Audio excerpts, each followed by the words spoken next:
Okay, so thank you for attending the meeting, and we are going to go ahead and call this city council meeting to order. And note that all council members are present except, I don't know where Sam is. He's somewhere in the building. So if we could go ahead, and we're going to have the pledge to the flag tonight.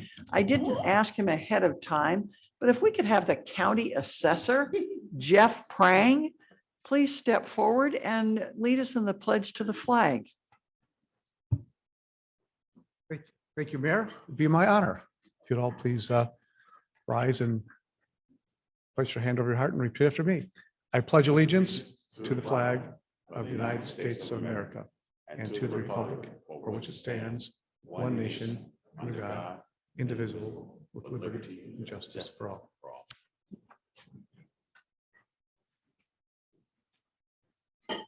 Thank you, Jeff. I appreciate that. And, Jeff, what do people call you? I mean, we get called council member or something like that. Are you the honorable assessor, or what is this? Anybody who knows honorable.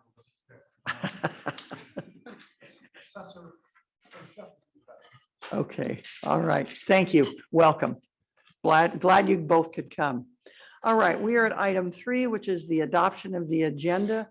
Do we have any changes or deletions with regard to this? Mayor, Yes, sir. I would like to adjourn in the memory of Felicia Merrill. Okay, could we please add that adjournment? All right. And so with that, do we have a motion to adopt the agenda? So move. Second. It's been moved and seconded to adopt the agenda. Is there any discussion? All right, if there are no objections, then so ordered. So we are on to item 4, which is the special item. And this is the presentation by the Los Angeles County Assessor, the Honorable Jeffrey Prang, regarding the Los Angeles County Assessor programs for homeowners. So I get to give a 30-second introduction on Jeff. Jeff was a council member, and were you a mayor also in West Hollywood? Yes. Okay, council member and mayor in West Hollywood eons ago.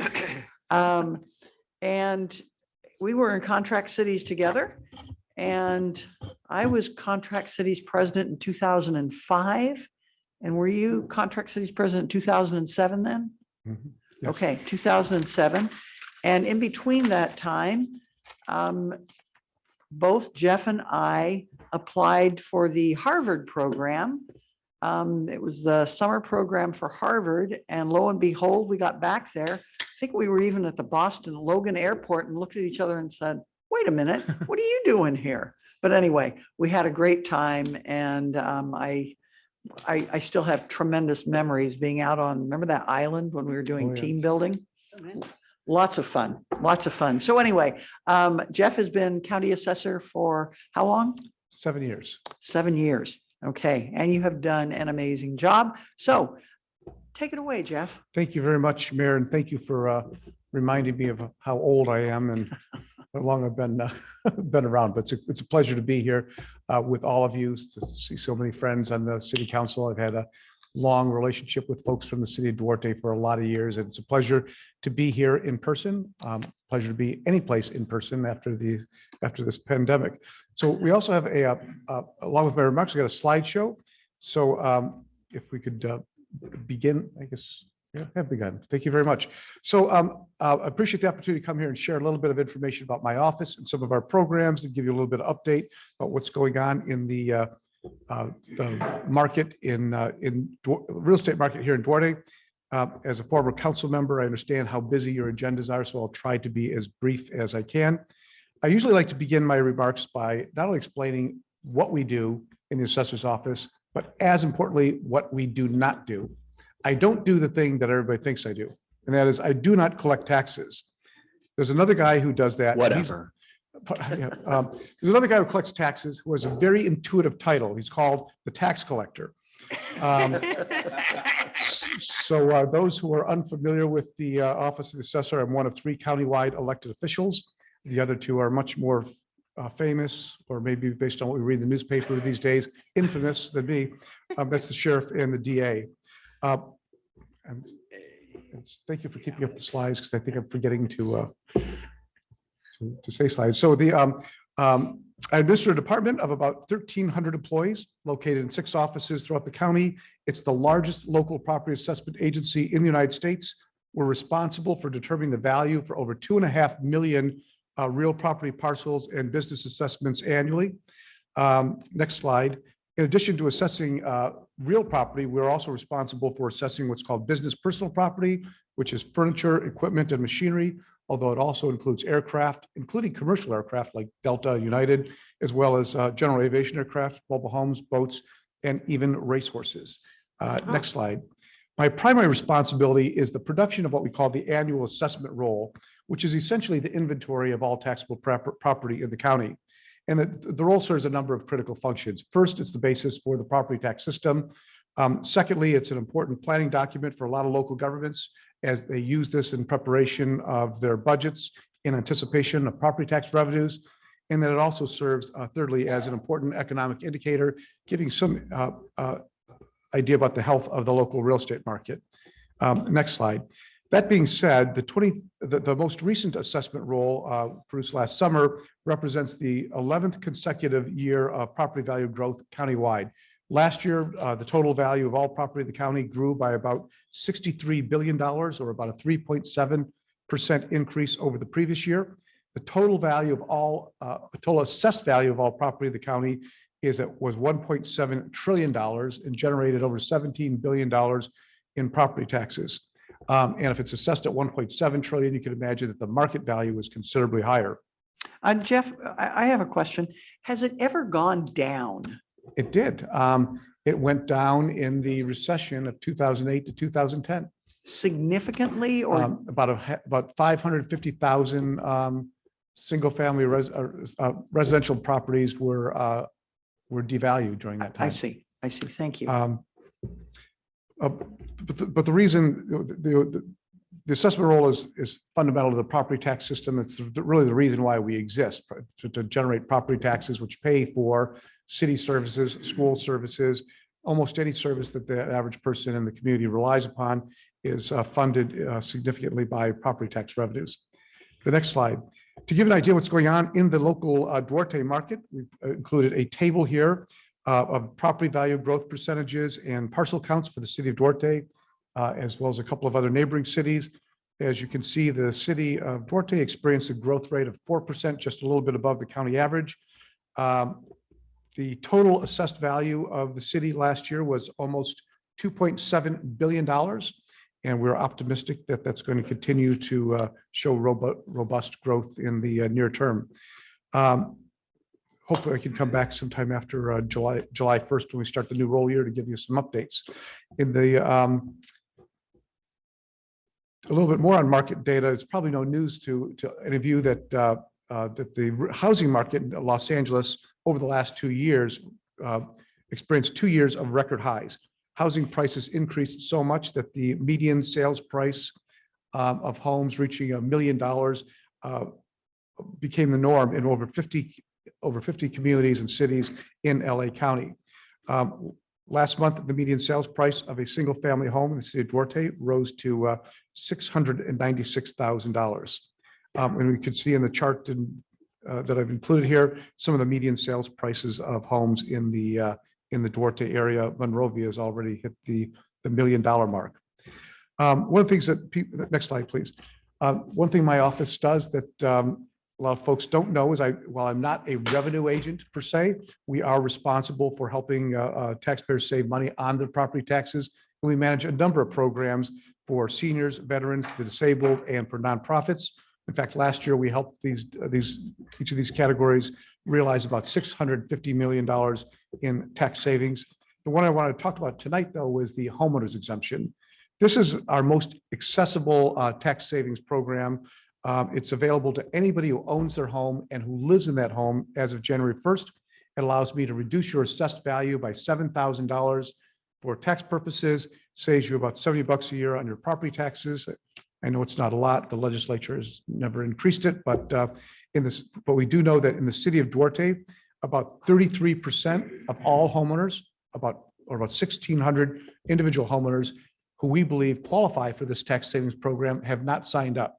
And they haven't signed up primarily because they simply don't know about it, because nobody knows who and what the assessor is. And I wanted to talk to all of you about this because you talk to folks in your community. You have a number of delivery vehicles, newsletters, cable TV, other ways you can help us share this information. And I'm certain that if you're unemployed or on a fixed income, any type of savings would be useful. It's a one-time application fee, and the savings renew automatically until there's a change in ownership. Next slide, please. As Californians, particularly those here in Duarte, where you live along the foothills, we all understand the risk of wildfires and other disasters that have a potential to damage or destroy property. Of the approximate 6,000 property parcels in the city of Duarte, none currently have been impacted by what we call misfortune and calamity provisions due to wildfires. However, I did want to share some information that might be useful in case that ever is a problem. In simple terms, if your property is damaged or destroyed in a wildfire, earthquake, or a flood, you may be eligible for property tax relief. In order to qualify, you need to file what's called an application for reassessment, property damaged or destroyed due to misfortune or calamity. And you can file that within 12 months, and the loss has to exceed $10,000 to qualify. We did, in the last fires that occurred in LA County recently, worked proactively to ensure that anybody whose homes were damaged did get property tax relief. Next issue I want to talk about was Proposition 19. This was a measure passed by the voters in 2020. This allows senior citizens to move and to transfer their low tax base with them when they purchase a new home. It allows you to move up to 3 times, essentially makes your tax base portable. If you're a senior citizen or disabled, you can now move anywhere in the state and buy a home of any value and transfer that tax base. The downside of Prop 19 was, in order to pay for the transfer of that tax base, they reduced inheritance benefits for parent to child and grandparent to grandchild benefits. So tax benefits which used to be available when you're leaving the property to your children have been greatly reduced, so that you as a senior, to pay for the benefits for senior citizens to move more often. Jeff, question on that. Okay, so say you transfer that tax base to a new home. What happens to the old home if you still hold on to it? So you have to sell it to qualify for it. So you could own, it has to be your primary residence. So if you're buying a new home and you want to transfer that tax base, you have to sell the old home.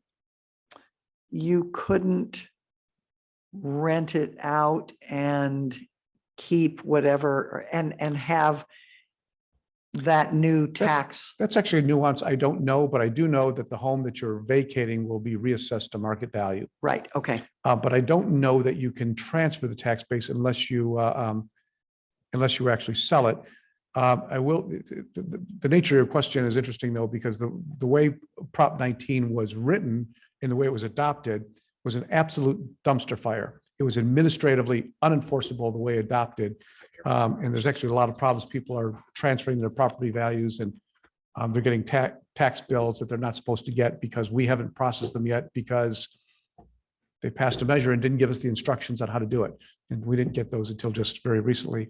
But that's one of the challenges that was in the bill, that these types of questions weren't raised. I'm not familiar with this particular nuance, so I can't give you an answer to it, but it's probably another one of the things that was missing in the legislation as it was adopted. All right. Thank you.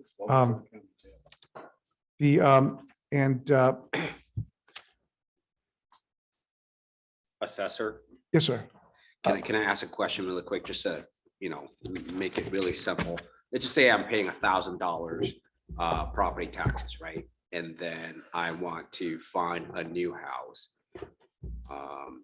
And then it's gonna, that $1,000 going to transfer to the new house? So it depends. So either yes in whole or yes in part. It depends on the value of the property. So if you are if you're paying $1,000 in taxes, that means your home is assessed at less than $100,000. Mhm.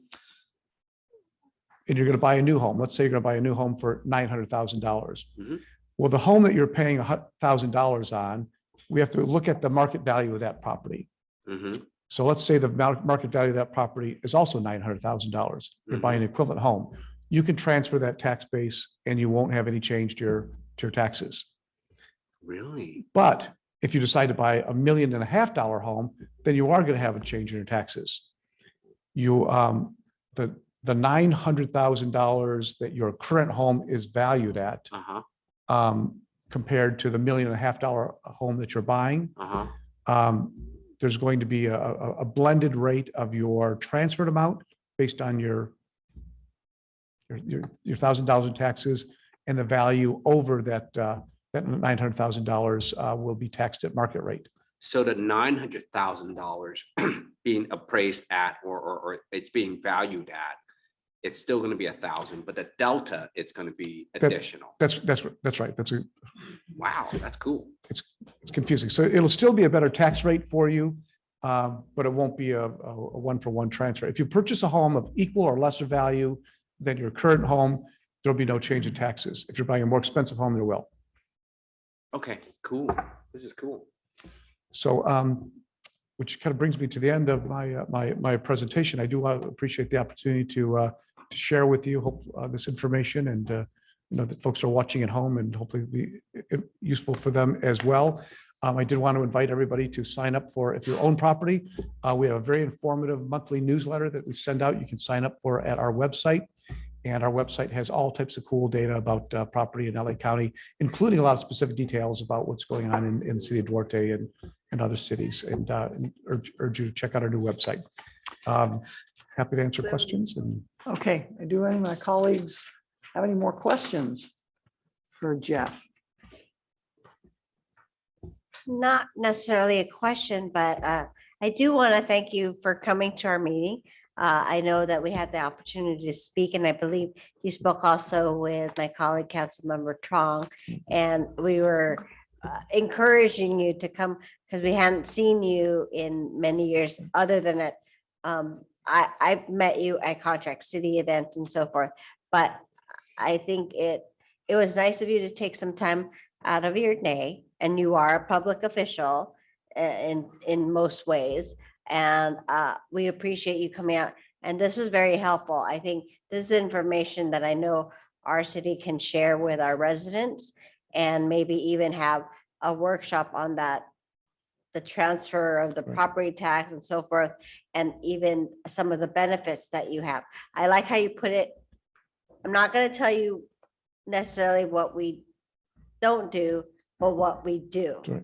So I appreciate that. So thank you very much for coming. I have some, thank you, council member. I do have ulterior motives. I'm we're a big office, but very low information, and most people don't know what we do. But the one thing I do know from my many years as a city council member is I know that everybody in your community talks to you, and you are the one-stop shop for how does government work.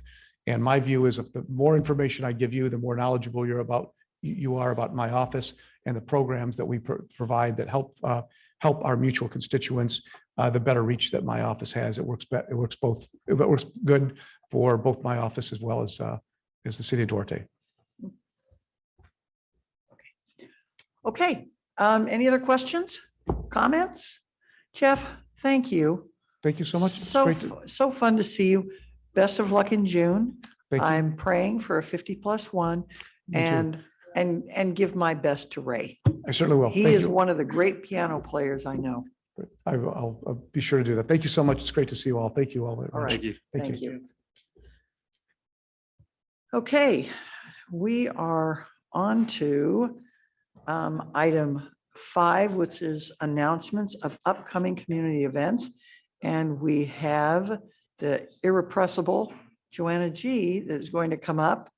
Another LA County employee who just sets the world on fire. Good evening, Joanna G from Duarte Library. I just wanted to let you know that we have our spring reading sprint going on. This is an online program for all ages, completely online. You read for points and for prizes. We also have our Smarty Pants story time starting back up on April 15th at 11 a.m. Registration is required. We also have a special program coming up on April 23rd, Celebrate Dia Food Traditions and Family Fun, and that's for all ages, and that will be at 2 p.m. We also have a teen program called Little Bits, Create Your Own Electronics, and that will be on Wednesday, April 27th at 3:30 p.m. Any questions? That's it for me. Thank you. Whoa, a short one tonight. All right, thank you, Joanna. Victoria, I'm actually making Craig wait because his announcements are much more exciting, enthusiastic. People are here. So tomorrow we actually have the City of Hope Blood Drive here in the community center from 10 to 4. We have 46 people signed up, which is out of the last 2 years is the largest blood drive we've had people sign up for in advance. And we still have a few spots left. So if you want to donate, please go to iDonateBlood4 hope.org using sponsor code CCCD and get those last spots. Again, that's 10 to 4 here at the community center. It's done in partnership with Foothill Credit Union. So there's going to be some great swag that you'll be able to get, including an In-N-Out gift card. I know that's been confirmed for us that that'll be there for everyone who donates. Also upcoming, we have our Easter egg hunt and spring fling dance. Join us for our first senior center Easter egg hunt on April 14th from 12:30 to 3 p.m. Seniors who are 55 years of age and older are welcome and encouraged to bring their own basket or bag and look for special prizes and eggs throughout the center. Following the egg hunt, attendees can enjoy some light refreshments, music, and dancing. No registration is required for the event. We also have another big Easter egg hunt coming up. That's Egg Fest. The Parks and Recreation Department invites residents to hop on over to Duarte Egg Fest. This free springtime annual event will happen this year at Encanto Park on Saturday, April 16th at 10 a.m. The event will include an egg hunt with thousands, and I've seen them packed high in Parks and Recreation Department, of eggs promptly at 10 a.m. for youth ages 3 to 10. Following the hunt, families can participate in arts and crafts, games, and photos with the Easter Bunny. And then my last April event is the Wild Styles Dance Competition. They actually just confirmed their 3 judges, so it's going to be great. The first place prize is for $500, the second place prize is for $400, and the third place prize is for $300. We have an Instagram page that highlights all the teams that have signed up so far, and there's going to be some serious talent, including students from both Duarte High School and from the CS Art Center. So that is happening on April 24th at the Duarte Performing Arts Center. And that goes from, oh, the times are not actually on the flyer, so I'll get back to you. But it is $5, starts at what? 2 o'clock, 2 o'clock. Pre-sale tickets are $5 and it's $10 entries at the door. So you should come out, watch the dancers, see who wins. It's definitely going to be a really fun event with a lot of talented Duarte youth. Any questions? the only comment I really have is when you were saying Egg Fest, it kind of reminded me of, and I don't know why it reminded me of this. So Manuel, you may want to think about this. Kind of reminded me of Woodstock. Anybody here old enough to remember Woodstock? And come on. Wait, I know Snoopy. 1960. Okay, all right. Thank you. 1969. Okay, thank you. Brian remembers it. Good. Phew. I was 16, so that was like of great interest. Okay, Craig. It's gonna be hard to follow all that, I have to say. But I have a good announcements today. First one is I'd like to introduce one of our new employees. Marvin, why don't you come up here? Marvin Carpio, he is our new assistant civil engineer. He's been there for about 6 weeks now, and he comes to us from the city of Glendora. He's been doing a great job so far. In our public works department, we've kind of been down employees for a while, and he hit the ground running when he got here. So I want to introduce you to Marvin Carpio. Good evening, Madam Mayor and council member and everybody. My name is Marvin Carpio, like Craig said, and I've been here for 6 weeks. I come from Glendora, city of Glendora. I was working there for a year and 4 months doing CIPs most of the time. So I'm looking forward to be be diversifying the kind of jobs I do, kind of responsibilities. I know there is a lot of work going on Duarte, and I'm here to put in my 2 cents. Excellent. Well, welcome. We're glad to have you. Thank you very much, man. I'm the manager. Thank you, Marvin. But Marvin is not the only new employee we have in our Public Works Department. Wait, there's more. We have a Stephanie Sandoval. You can come up, Stephanie. Stephanie is our new Public Works Manager. She just started today. Today was her first day. Wow. So when we hired her, I said, you're going to have a really good first day. You're going to get everything from the tour of the city, meeting all the employees. You're going to come to the council meeting also. Stephanie comes to us from the city of Alhambra, and she is replacing Amanda, who left a few weeks ago. And Amanda also came from the city of Alhambra. So it's the Alhambra pipeline is what we call it. So Stephanie. Hey, I know 710. I'm just kidding. I was not involved with that project at all. So I was with the city of Alhambra for about 4 years. And I'm very excited to be here. Like Craig said, I'm replacing Amanda, and I know that everybody loved Amanda. So I know I have big shoes to fill, but I'm excited. I bring a lot of ideas, and I'm ready to work with everybody. So it's good to be here. Great. Welcome. Thank you for coming and working hard for our city. We have a great city, and as I think we have said before, we know it's a good city because if you take a look up here, 4 out of the 7 council members grew up in Duarte, graduated from the high school, went out, did their thing, and then came back here to raise their families. So we know it's a good city to live in. So again, thank you. We're glad to have you. Okay. Thank you, Craig. We appreciate that. Okay, we're at item 6, which is oral communications. Is there anybody who would like to speak under oral communications, at least for this time? Okay, Steve Hernandez. Yeah, it's really not a big issue, but I go to Boulevard Cleaners up here, up by the A&P Donut. And they're closing down for a couple of days. And I thought, wow, what's this about? They're going to go run in the Boston Marathon, the husband and wife team that own it. And, I just thought I'd share that with everybody because I think that's incredible. That's. Yeah, they both qualified for it. That's amazing. And they're going to go up there. They're going to run it. But, to me, City of Health, and I don't think that business owners can represent that any better than by participating in something that big. And just thought I'd share it. Good. Thank you. We appreciate those bits of information. Okay, anyone else want to speak under oral communications? Oh, Lino. But of course. Lino Paras, District 9. As I mentioned, the 2 official earlier, I only came tonight because of them.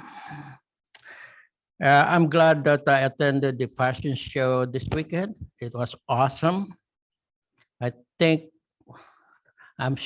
is that an annual event now or what? Because that's really good. And of course, I'm being biased, so I'm gonna shout out my grandson Jack Coraci and his friend as 2 of the models. But it caught my attention with several great models that day. Robbie Sharoma got it. And the one that caught my attention, beside the other 2 that I will mention later on, is Cassandra Cervantes. If you see the video of her modeling there, she got it. That is Cassandra Cervantes. And also, the one that was not on the stage was I call her La Parisian model. That's, I think her name is Jody. With Jody's big black. And I have a picture of her that's worth submitting to Vogue. So, and the last person that got really my attention and showed some entertainment value also if you watch his number. And I would think that is the surprise GQ model is our city manager, Dr. Dan Jordan.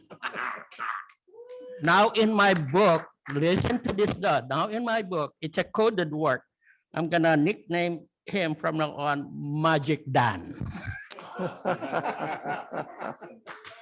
Magic Mike.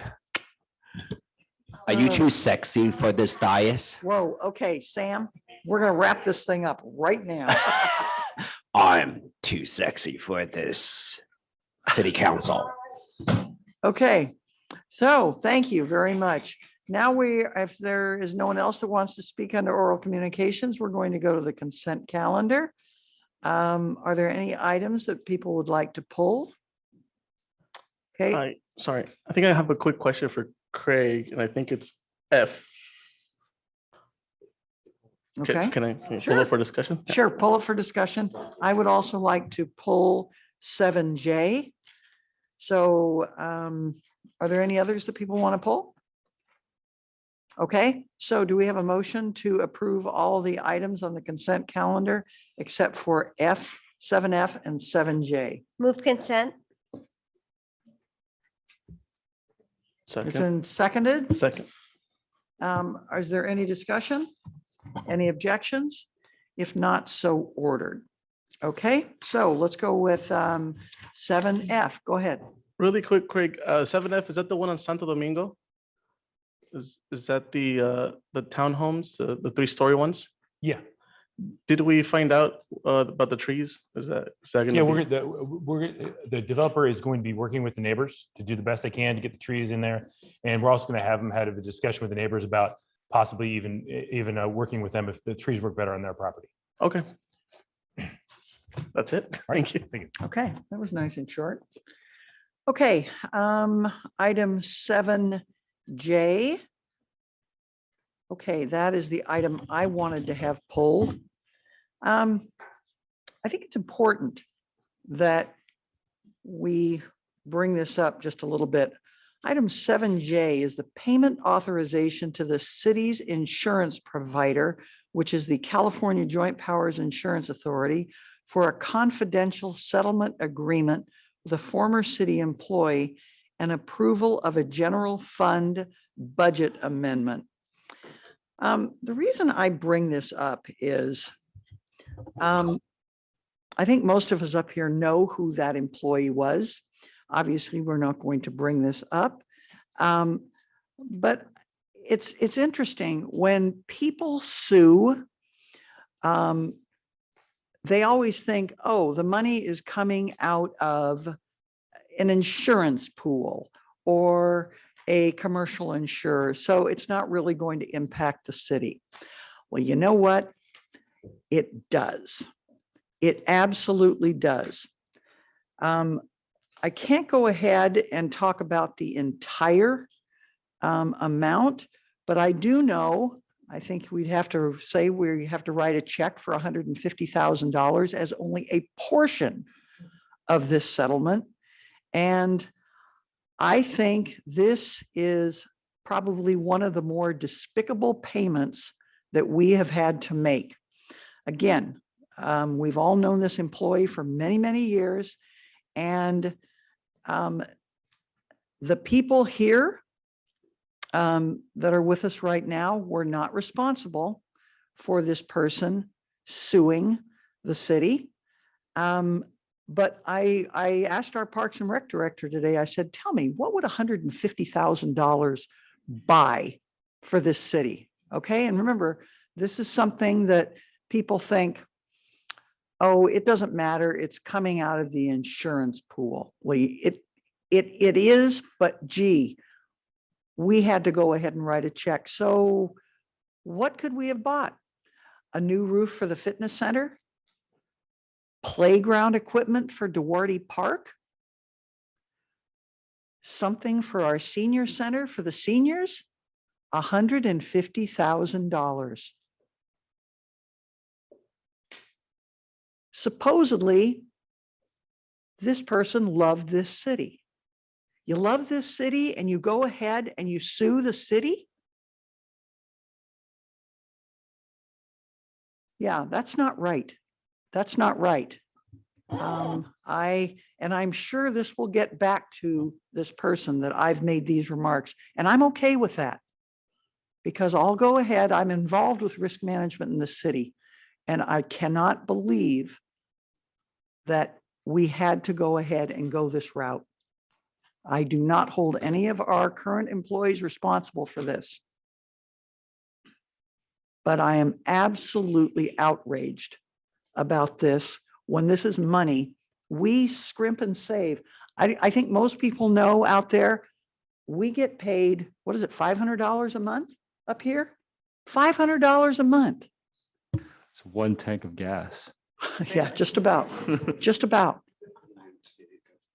But yet this person goes ahead and accepts this money, actively pursues this money. Sorry, that's wrong.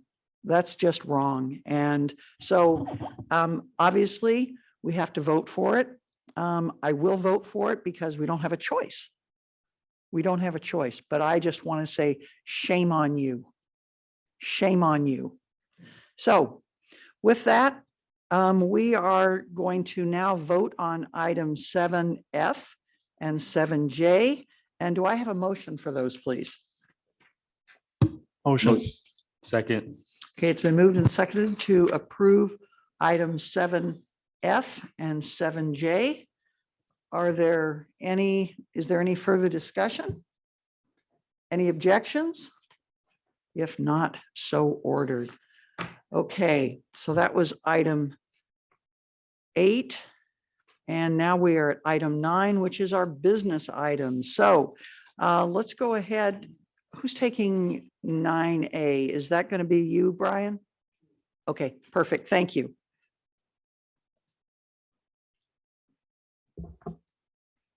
Thank you, Mayor. Oh, there we go. Thank you, Mayor and Council. I want to thank really Kristen Peterson and Michelle Brown for doing the heavy lifting of writing the report and the resolution that's before you today, all with the approval of our city manager. This item is really born out of necessity. Over the past 2 years and really the last year, we've noticed that we've become non-competitive with our salary range as it relates to community service officers and animal control. Those two positions are tied together at the same salary rate.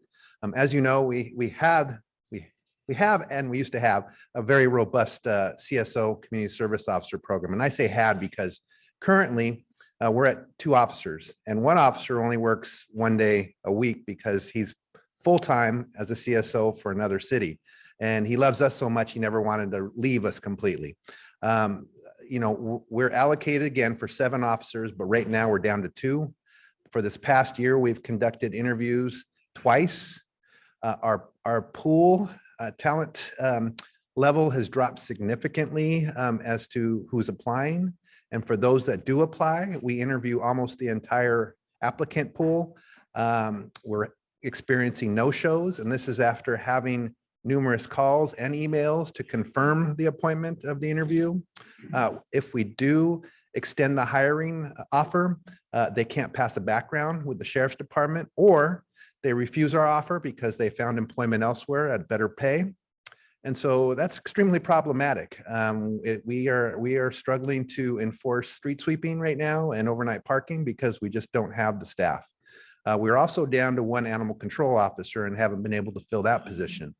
As you may recall, several years ago, I can't remember how long, we used to have 3 code enforcement officers full-time.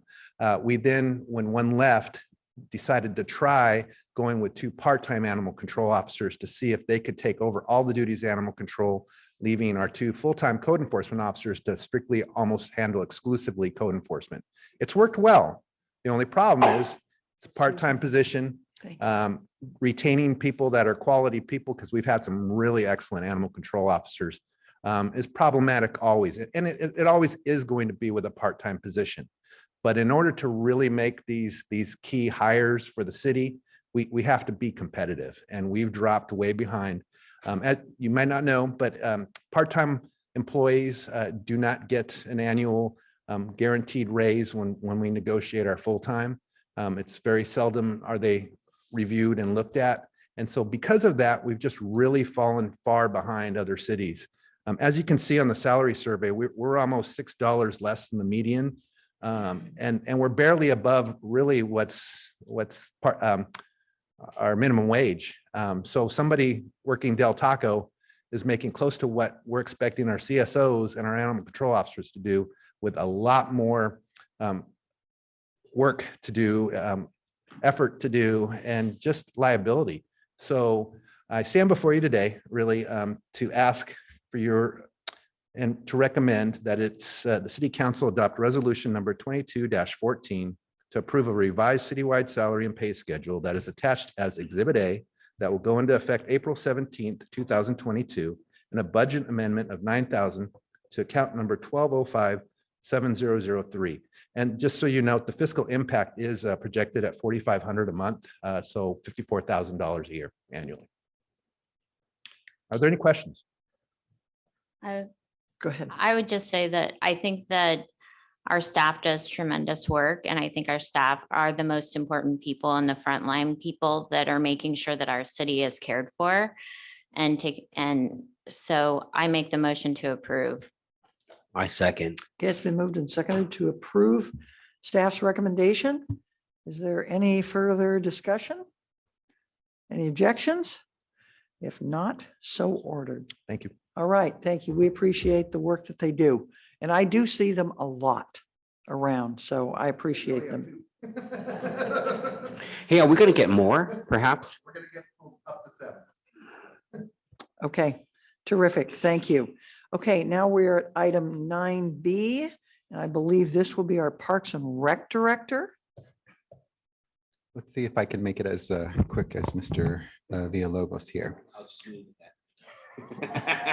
What was that? I'll just move it. Yeah, come on, Sam. No, good evening, Mayor, council members. Tonight for your consideration, I have the pyrotechnic contract with Pyro Spectaculars in the amount of $26,000. As you're aware, following the passage of Measure F back in 2018, which prohibits the sale and the use of fireworks here in Duarte, the city began hosting an annual Independence Day celebration and fireworks show on July 3rd, the subsequent year, with the exception of 2020, obviously. And based on the favorable response from the general public, not only residents, but our neighbors that have come out in strides to engage and enjoy the amenity, City Council did allocate in this year's budget $45,000 for an Independence Day celebration and fireworks show. But as expected, the COVID-19 pandemic has obviously impacted various businesses, the city, for example, as well, and doesn't fall short with the fireworks industry and supply. So this year's contract actually is $3,000 more than anticipated, totaling that $26,000. So tonight I bring before you that contract, which basically is a duplicate carryover of what we've come to expect and receive on July 3rd for the 2 years that we've hosted.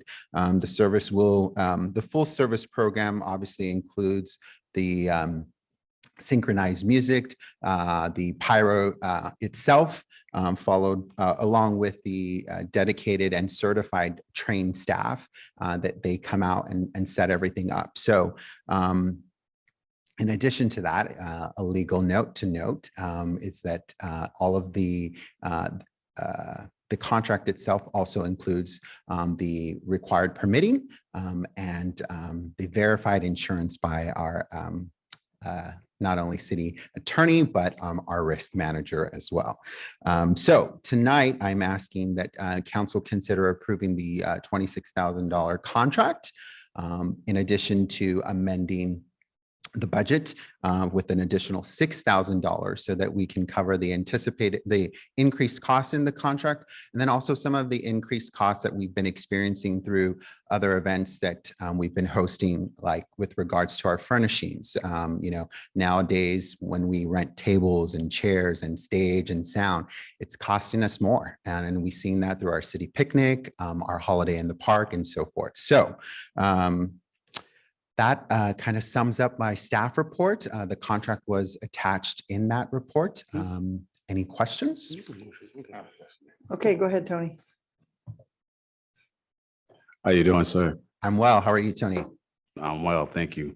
My question, I'm all for it. It's a great event every year. But my question, I was told Target gives cities up to $25,000 for their fireworks show. Have we reached out to the Target? If you have a Target in your city? Yes. That's news to me. I haven't actually reached out to them specifically for the July 3rd celebration. I have reached out in the past with regards to Halloween Hell and other special events, but I can definitely circle back and see if maybe their store manager or district lead has any additional information for us. Yes, sir. Well, I was told it comes from the corporate office, and if you have a Target inside your city, which we do, they give up to $25,000 for a fireworks show. So that's just, but I like the idea of us having a show. Thank you, sir. For sure, for sure. Okay, other questions or comments? Jody, I see your light on. I think the event is tremendous. I have so much fun and I think it brings the community together. It's a great community engagement event. So I make a motion to approve. And if we do find out that Target can do it, then we'll just subtract that money. Thank you. I second. Okay, it's been moved and seconded to approve discussion. this budget amendment. A question for you. I know we've had some people that say, well, how come we don't do it on July 4th? Is it less expensive for us to do it on July 3rd? We have seen a slight savings for the fact that we host it annually on the 3rd. But I mean, it's not too much. What helps is the public safety component. So we obviously on the 4th have our deputies and officers out and about enforcing the ban on fireworks. So the fact that they're free to do that and not tied up at the sports park with the actual celebration, it works hand in hand. Okay, And go ahead, Zydo. and I will say that July 3rd, this will be our third one. Correct. Third.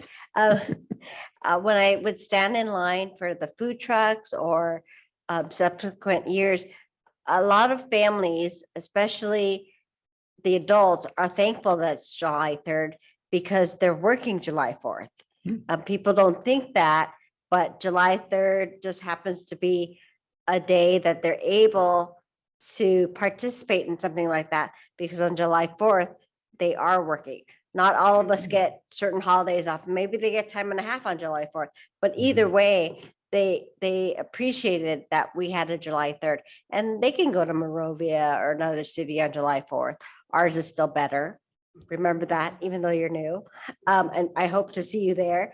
But, from the beginning, it's been a wonderful event, especially that first one with, Soto Band. And so I'm guessing it's the same, similar.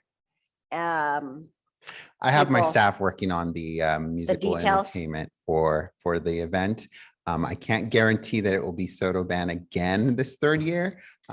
We might introduce, A new one? Is Alicia Keys available? She'll probably be in New You want to York. give me an extra $60,000? Wait, is I think it's more than 60,000.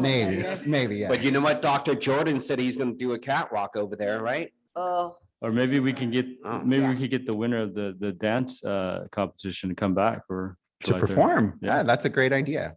no, Yeah. it's not. I'm too sexy. Oh, Yeah. wow. Okay, you guys, What? we've got a motion and a second. And I'm a do motto, we, you do know we what I have? mean. Do we?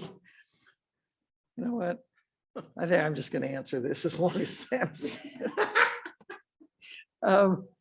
All right, we have a motion and a second to approve this budget amendment. If there's no further discussion, then so ordered. Thank you. Thank you. Okay, and now we are at item 9C. Dan, is this one you're taking? That is correct, Madam Okay. Mayor. I even have a few slides up that will be coming onto your screen shortly. This is a discussion of a request for federal funding for a project through the fiscal year 2023 federal appropriations process. As background, we were notified a very short time ago, March 31st, by Congresswoman Grace Napolitano's office of an opportunity for us to get potentially funding for a high priority project here in the city through the federal appropriations process, essentially an earmark. There are a few stipulations with this proposal. Other than having to turn around the proposal itself very quickly, we can only submit for a single project.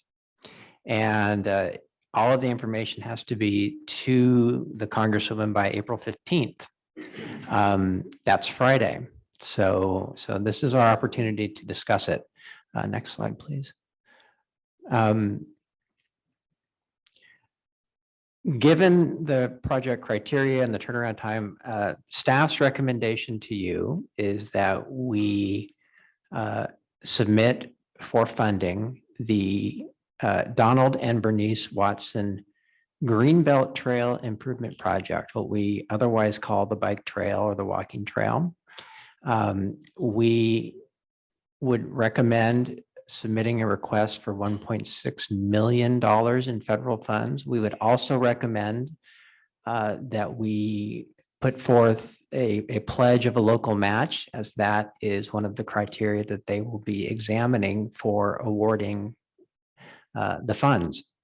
Next slide, please. So why this project? Why this project? It has been a priority of the council. It's in the current capital improvement program, the CIP, also in the 2016 master bicycle program. So this is a familiar project to the council that has been approved previously. You can get more into this if you have questions, but it has several elements that would seem to make it relatively, I won't say most likely, but maybe of any project we have, about the most likely to get funding. It is, as the term has been known, shovel ready. The environmental work has been done. It has many other attributes that we can talk about if you'd like in the question and answer that make this a good candidate for this kind of funding. And finally, we've been at this for a while trying to get funding for this project. I believe this will be the third application for federal funds, or the second for federal funds, and we have even one out for some regional funding. So far, we haven't landed it. We think this is a good opportunity to do that. And thus, that is the reason we are recommending this project. And again, I can give more reasons in the question and answer. Also, if you get into the details of the project, our very capable Community Development Director, Craig Hensley, is here to answer some of those detailed questions. And that concludes staff presentation. Be happy for any questions you have. Okay, I think Councilmember Schultz would like to ask one. I would just like to say that the trail is one of mine and lots of people's favorite part of the city. It's used all of the time. It's something that when I go by and I see how the train used to be there, I'm sad that Monrovia didn't keep their portion going for the trail. So I fully support this and make a motion to approve. I second. Okay, it's been moved and seconded to go ahead and submit this for Grace's office. Here's a Yeah, question. Tony. Dan, with this, the bike trail, does that include the hiking trail up to the to the falls? No, that's the Canyon project. That's entirely different. And we did consider that project. The issue there is that they're really looking for something that is more developed, and we're just at the preliminary planning stage to see what the Fish Canyon Trail project would actually entail. This one, we actually kind of know what it is, what it's going to cost, and they are looking for something where they can obligate the funds within the upcoming fiscal year. Thank you, sir. Okay, Sam? I'm just curious, can we get a party train going with that too? Okay, fine. Sam, I think you were in Mexico too long. Too many margaritas, Sam.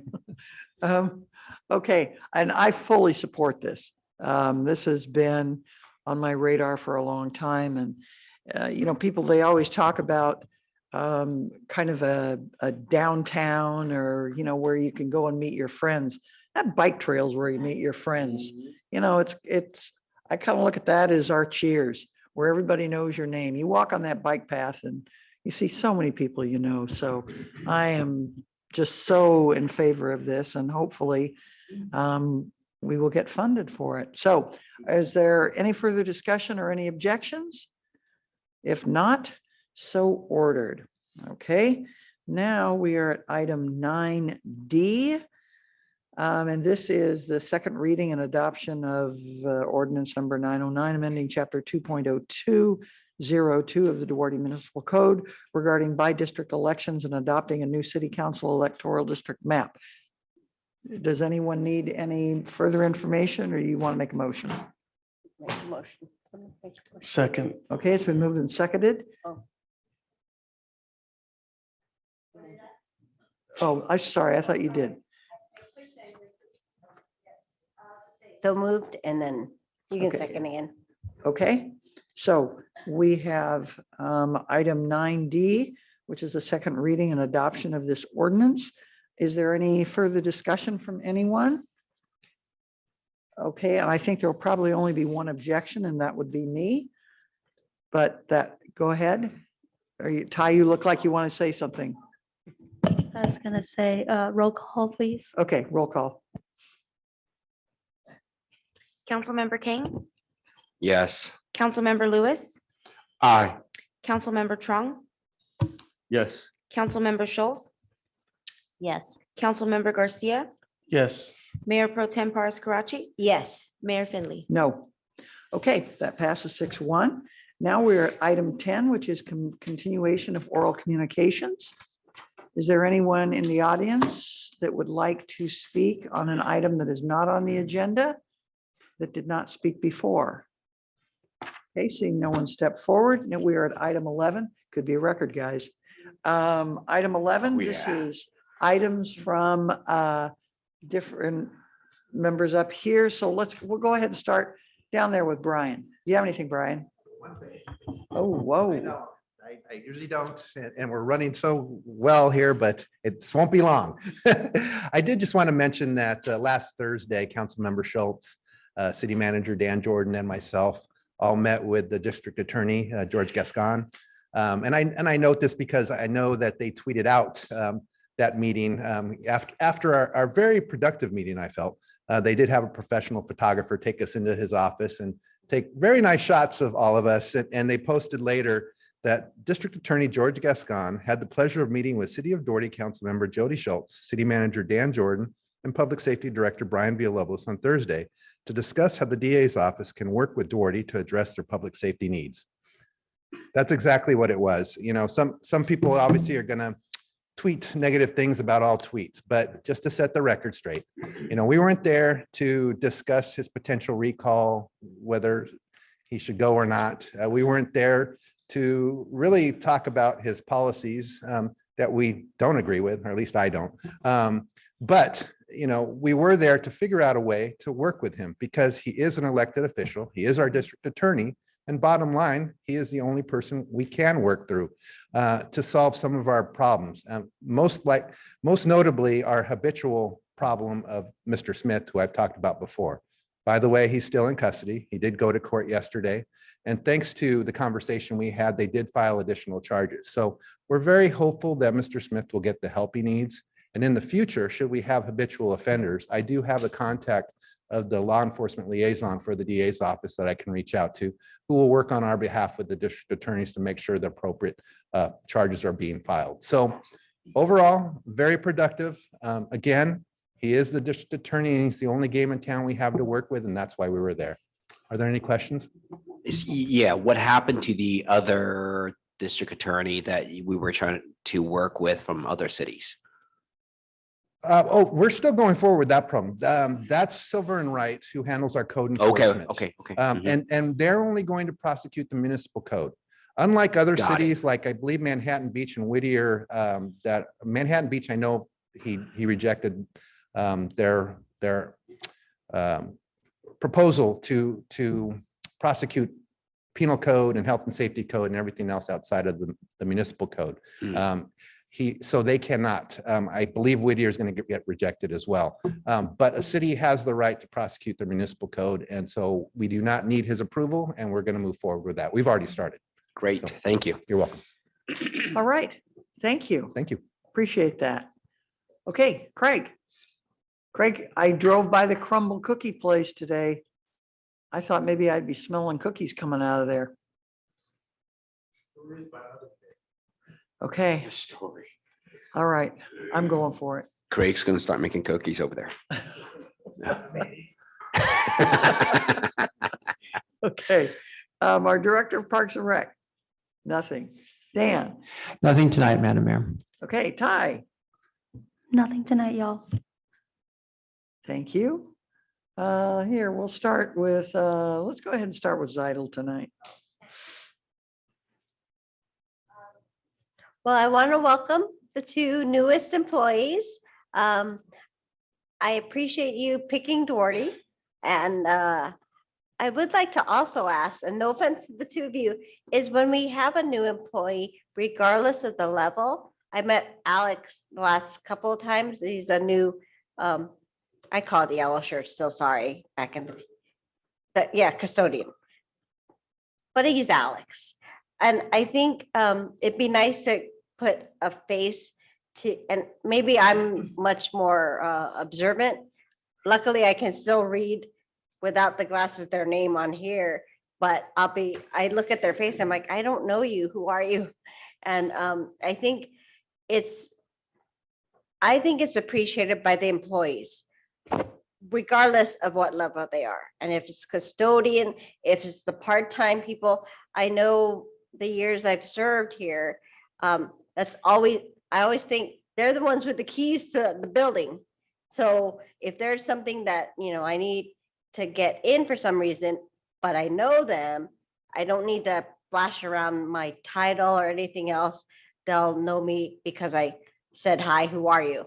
So with that, if that's a possibility, and I realize that this is a later meeting, but even maybe just a meet and greet with council members so that they feel a little more comfortable around us versus not walking away, but actually walking toward us to say hello. I know I appreciate that very much. So that's one. And it's Marvin, right? Correct.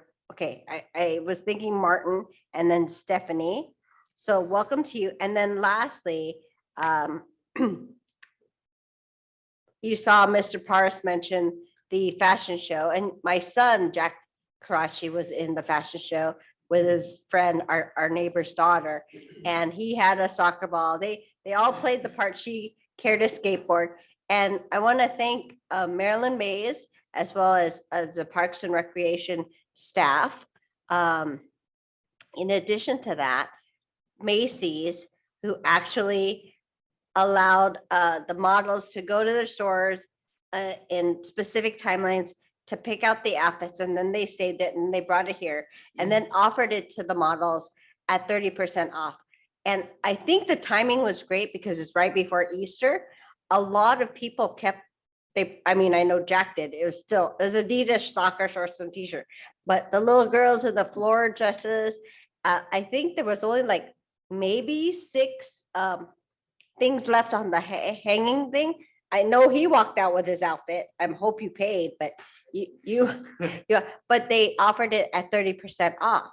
So, and and I believe also the committee, because the sponsorship came in well, they offered the models a gift card for $35 each to help pay for the outfits that they picked out. So if people wasn't sure that they could pay for it, it definitely helped. And I did see a lot of people. I'm hoping that Macy's does it again with us next year, and that we do the fashion show next year, and maybe in a bigger venue, because it was pretty full in here. But it was a wonderful event and wasn't terribly hot like the day before for the rehearsals. And then that's it. It's good to see Steve Hernandez and Joanna G, but I don't know who you are. Are you member of the public? I'm a member of the public. Oh, I just moved to Duarte recently. oh, awesome. I've been listening in to the city council meetings online. Oh, good. I'm very excited for the farmers market that's coming up. Wait, come to the, I'm so sorry, Mayor. Come to the thingy, the mic real quick. I can't hear very well. Sorry. That's okay. Hello, my name is Ryan. I'm a recent resident of Duarte. I was born and raised in Arcadia, so not that far away from here. I really believe in civic engagement and keeping up to date on what city council is doing and like the services they provide to the public. I'm a very avid farmers market fan, so good. I'm very excited about that. And I'm just looking for ways to help city council just really to show the public what they can do, essentially. My background is data analysis, and I was really interested in the homeless presentation that was provided earlier. And then I feel like, sorry, I'm put on the spot, so I'm kind of nervous right now. It's okay. You got to be used to being put on the spot, especially by me. Yeah, so I really enjoyed that how city council is using their resources to gather data, because data is very important in this new age, right? And then it can really help city council hone into which problem areas there may be, the migration patterns of maybe, and then how to better effectively address the situations around Azusa, no, not Azusa, Duarte and the community. Well, how long have you lived here now? 3 months, 6 months. Wow, well, welcome. Not that long Thank at you all. for getting engaged. I mean, I think that's more important. And we have commissions that would be something when we have commission openings. If you would apply for them, we would love to have your involvement in the community. So please keep that in mind. And kind of one of our homeless gurus here is Jody. So she'd be someone to kind of engage with. I'm in housing also for the San Gabriel Valley. So we appreciate your coming here, and we'll look forward to seeing you at subsequent council meetings. Yeah. I'm very excited. Thank you. Thanks very I'm very much. excited to contribute to this community, and just been hard just to get the information I like to see, just because I didn't know there's the Duarte View. I know that's a City of Commerce, no, the Commerce Chamber of Commerce thing, but I was looking for a newspaper because Arcadia had a similar newsletter that informed the community of what's going on. And then I feel like if Duarte had a similar thing, I think one of the most amazing things you guys have done is given the engraver to the tire good, the tire center near Target. I haven't. Mountain View Tire. Yeah, I haven't been there yet. I'm planning to go, but it's something that I would think that the community would be very appreciative, especially with the catalytic converters issue currently. So Well, you apparently are on it, because well, for having been here 3 months, you really did engage yourself. So, I thank you for, just let your friends and family know that if I don't recognize them, I might call them out. But welcome to the city of Duarte. thank you. We look forward to seeing you here at other meetings. Thank you, Ryan. Okay. Zeidel, are you done? Okay, on to Vin. I want to thank Brian for giving me an update on the wall off of the 605 interest. It seems as though after I mentioned it, you guys jumped on a phone like that night to kind of heckle them to build because they took care of it really quick. So I appreciate that. Thank you so much. Thank you to the staff, and that's all I have tonight. Thank you. Okay, thank you. Jody. Thank you, Ryan, for engaging and being a data geek like me. I like that. I would also like to say thank you, Brian, for discussing our meeting with District Attorney Gascon. I thought it was productive. We talked about all of the things that we talk about here, about the misdemeanors being charged, about our habitual offender. We were very straightforward in our questions. I even told him he's famous and infamous, and that gives him a platform to actually get information out there and to solve a lot of these problems because he has a platform now to do it. So I'm hoping that just like we now have a direct line to his law enforcement liaison, we also have his direct line.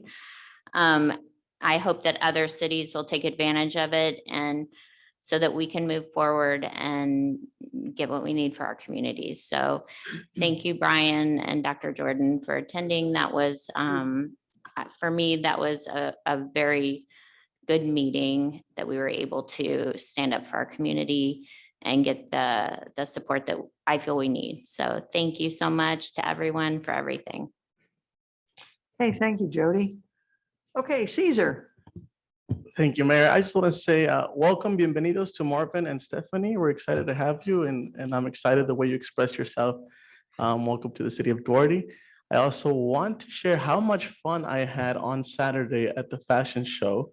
And I see why Mr. Paras gave Dan the nickname of Magic Dan. Oh, Those moves, great. Hope to see him in the next council meeting. We could really raise some funds for the next fundraiser. This is really why we hired him. Just trust me. I had a great time. I think the turnout was great, and it benefited the teen center, which does a lot of great things for our youth. So I'll see you on Saturday for the Easter Egg Fest. Our Woodstock. Yeah. And then I also want to thank all the sponsors for the Wild Teams Dance event. A lot of restaurants are sponsoring, so that's exciting. And speaking of restaurants, today we were at Himo Sushi ribbon cutting. It's really good, by the way. Oh, really good. Yeah, for anybody Their that didn't sushi have was it. really good. So good. It's so fresh. So that's all I have, guys. Okay, I'm sorry. Thank you. Thank you. I don't have much to say today. I just got back You've from already the. said it all. I did? Okay, all right, yeah. I'm too sexy for this city council. Okay, Tony. I just want to like to welcome the new employees, Stephanie and Marvin. Welcome to the family. And Ryan, welcome to the city. I'm sure you'll be part of the family soon. I just would like to say a few words about the lady that for the adjournment tonight. Her name was it's her memory. Her name was Felicia Merrill. She's the executive secretary for the County of Los Angeles Fire Department. And she worked in construction maintenance. And she was a really good friend of mine. She worked for the county for 20 years. And she passed away Sunday. She was battling cancer. She went in remission, and it's pretty tough. And she was only 44 years old. And I'd like you to pray for her daughter and her son. It's a really funny story, really quick, how I met her. my captain sent me to command and control. Construction maintenance was in the command and control building. And I had to go to turn in our radios. And I was driving up there in the patrol car and I seen this 24-year-old lady walking into the command and control building. So I make a beeline to the command and control building door. And I have these radios and I dropped half of them on the floor. And she helped me pick them up and she was like, "What are you trying to do?" And I was like, "I was trying to come over and see who you are." And she was like, she just laughed and she opened the door and went up. And so I made sure every time my captain sent me to, or he sent anyone down to LAO, that I would be the person to go down there and I would always go by her desk and see was she there. And she always just tell me, "What are you coming by here for? Checking your traps?" And I go, "Yeah, I'm trying to catch me a Felicia." And she says, "If you caught her, wouldn't know what to do?" I said, "Probably not, but it's fun." But she was a really good friend of mine. We were friends for a lot of years, and I'll miss her. And I just ask everyone to pray for her family. Thank you.